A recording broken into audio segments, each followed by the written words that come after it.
It's early Saturday morning in a small village deep in Siberia. Outside, the temperature has dropped to minus 58 degrees.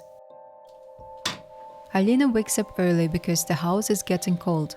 At minus 58, sleep is a luxury she can't afford for too long. Inside the wooden house, the air is freezing. The thermometer on the wall reads only 4 degrees. Alina must quickly add wood to the stove.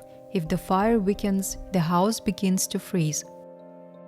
Alina is 22 years old. She moved here from Yakutsk after finding a job at the local cultural center where she helps organize village events.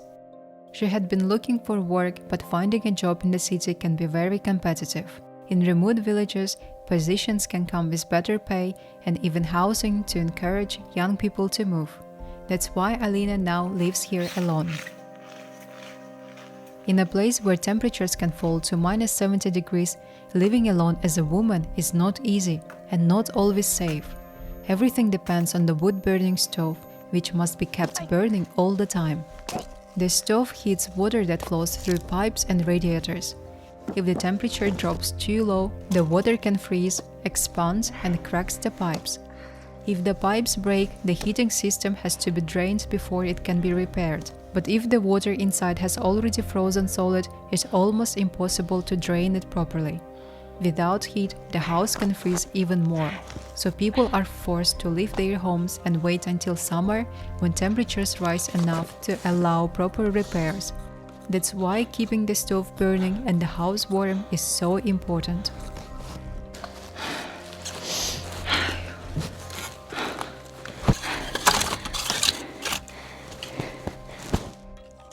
Life in the village is full of hard work. For Alina, it's all new. She grew up in the city of Yakutsk, where she had central heating and hot water just by turning a tap. She didn't have to worry about how a house stays warm. Alina is slowly adapting to the rhythm of the village life, and she knows that here you cannot be lazy.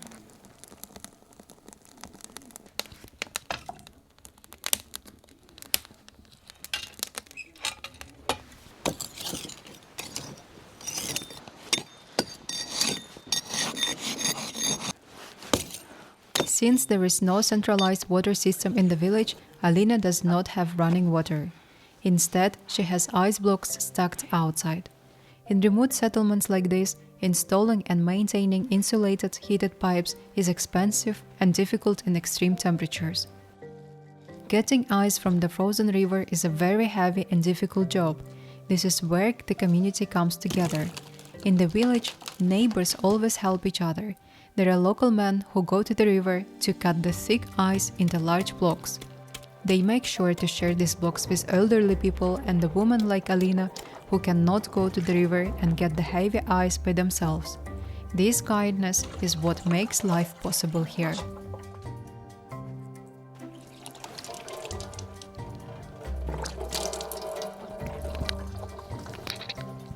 After finishing her morning routine, Alina takes a few minutes for herself. Because the stove is constantly burning, the air inside the house becomes very dry. Alina has to moisturize her skin every morning and night to prevent it from cracking. By now, the temperature indoors has finally risen to around 16 degrees and the space begins to feel warm. Today is a Saturday, a weekend day for Alina. While she doesn't have to work today, her work at home never stops. In Yakutia, people pay a lot of attention to keeping their homes clean.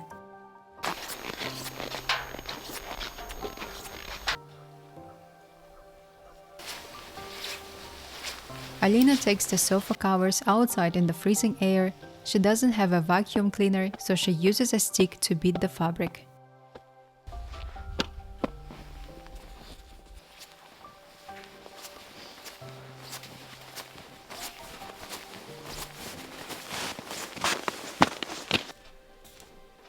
In Alina's house, there is a large carpet hanging on the wall. In many parts of the former Soviet Union, wall carpets were once a very common part of home interiors. During the Soviet era, hanging a thick carpet on the wall was a symbol of comfort and wealth. But it was also practical. These thick carpets also help insulate the room and keep the house warmer. The windows are designed for the cold as well. Many homes have double window frames with the space between them sealed with cotton wool to block drafts and keep the freezing air outside. In such extreme temperatures, every layer of insulation matters.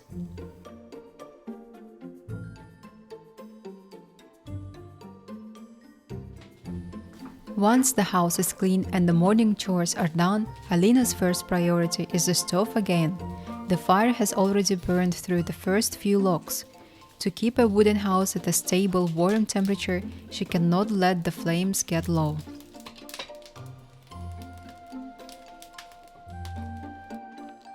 After the stove is burning well, it's time for breakfast. Alina takes bread she has in stock. In the deep cold, it's frozen solid. To eat it, she brings it inside and leaves it on top of the stove until it slowly softens. In a traditional Yakutian wooden house, the stove is the heart of the home. It heats the rooms and also serves as a stove for cooking. Alina cracks a few eggs into a pan and prepares a simple warm breakfast.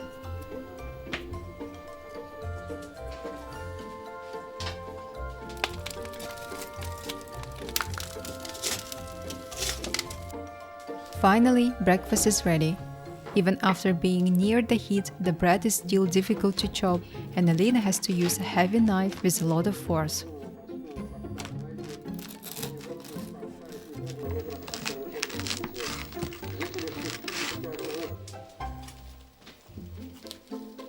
As Alina sits down to eat her eggs and warm bread, she opens Lingua Pie on her phone and puts on a Spanish movie. Living in this remote village, she's found her own way to stay connected to the wider world while learning the language she has always wanted to speak. Han superado. Watching her actually reminds me of my own language learning journey. I grew up obsessed with shows like Friends and How I Met Your Mother. But back then, I had to pause every few seconds to translate every single word, and it was so slow and so frustrating. Now I am using Lingua Pie to improve my Chinese, and it's a complete game changer. The way it works is so simple. You just watch your favorite shows, and if you hear a word you don't know, you can click on it, the translation appears instantly, and it's saved automatically for you to review it later. I've also noticed that I'm remembering new words much faster because of their little games make reviewing vocabulary feel like not studying. What I also love is that it doesn't just improve your vocabulary and listening, it's also a great way to understand more about different culture through the real shows. If you want to understand your favorite international show without subtitles, or you want to learn a new language, this might be your sign. There is a link below for a 7-day free trial, and it also works for 12 different languages if Chinese or Spanish isn't your thing. Trust me, once you try it, you will love it. Now let's get back to Alina's story. After finishing her breakfast, Alina heads to the village grocery store. There are no delivery services here. If you need food, you must go and get it yourself, no matter the weather. There is only one store in the entire village, and for Alina is a 15-minute walk from her house. As she makes her way down the snowy road, the cold slowly pushes through her layers of clothing. Alina is freezing, but she has to be strong. She knows she must reach the shop. If she doesn't go, no one will bring food to her door.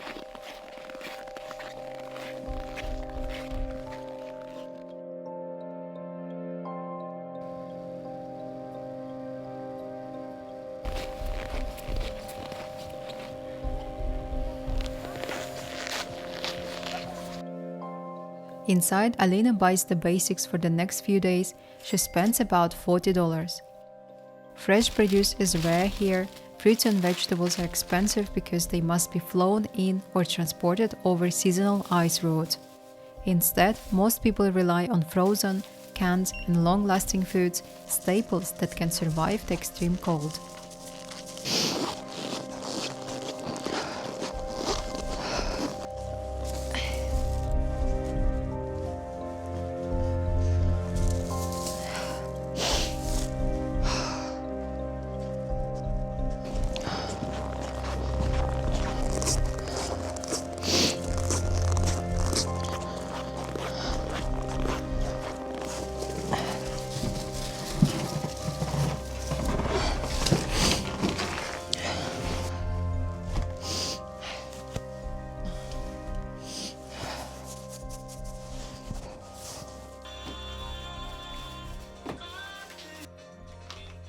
To celebrate her weekend, Alina decides to make a traditional sweet treat called angel wings.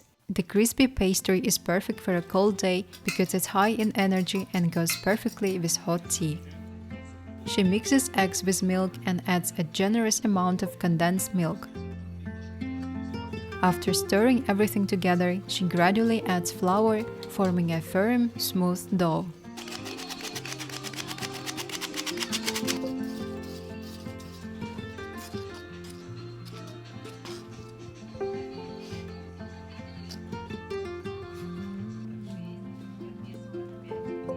Next, she rolls out the dough. She cuts them into thin strips, making a small slit in the middle of each one to pull the end through, creating the classic twisted wing shape.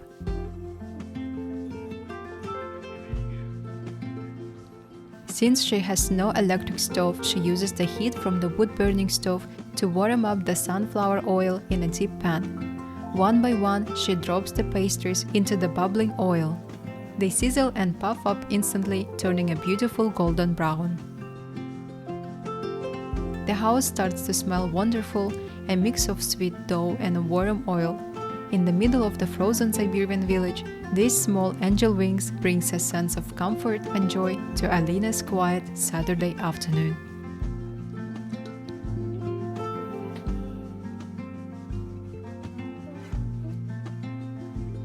After cooking, Alina still has more work to do. With no running water in the village, she cannot simply use a washing machine. Instead, she takes a large bucket outside and gathers fresh, clean snow. The snow is dry, almost like sand. She brings it inside and places buckets on top of the hot stove. It takes a large amount of snow to produce even a small amount of water, so she waits patiently as it slowly melts and warms. Alina washes her clothes by hand in a large basin. It's hard work that requires a lot of scrubbing, but she is used to it.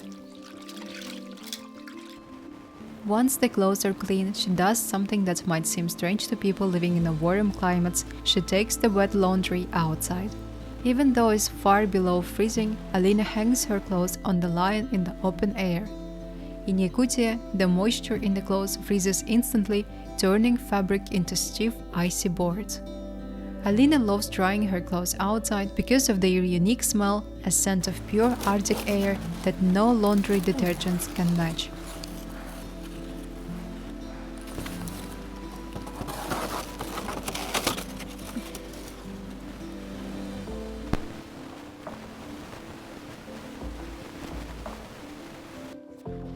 The work around the house is never done. Alina heads back outside with a shovel. In the village, the snow never stops piling up, and if she doesn't clear it, she will be trapped inside. The most important path is the one leading to the toilet. Because there are no pipes in the frozen ground, the toilet is a small wooden shed located far from the main house. Keeping this path clear is a top priority. Alina needs to make sure she can reach the toilet quickly, especially when she is in a rush. Using the toilet is perhaps the most difficult part living in the village. It's never a quick trip. For Alina, every time she needs to go, it becomes a big mission. She has to put on many layers and it takes almost 5 to 10 minutes just to get dressed for a 1-minute task.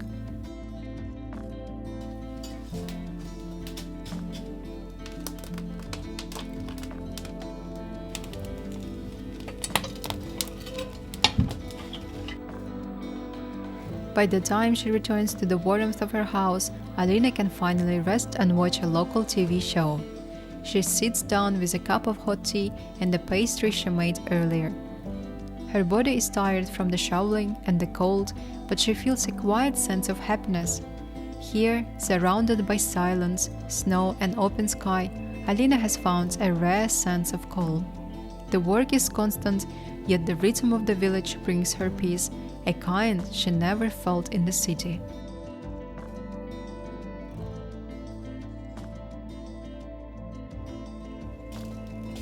The long day finally comes to end. After all the physical work, Alina is ready to sleep. In her wooden house, she has a large collection of books that were left by the owner. She chooses a book to read before bed, settling into the bed under the warm glow of the lamp. The house is silent except for the soft crackle of the wood-burning stove. In a village this remote, the silence is so deep it feels almost alive. As Alina turns a page, she suddenly stops. A strange sound breaks the stillness. Alina freezes, holding her breath. Is it just Arctic wind catching the corner of the roof? Is it a stray animal looking for warmth? Or is it something else? Living alone thousands of kilometers away from the nearest city, every unknown sound feels heavy with mystery. Alina decides not to dwell on it. She pulls the blanket closer, turns off the light, and lets the darkness of the Yakutia night carry her into sleep.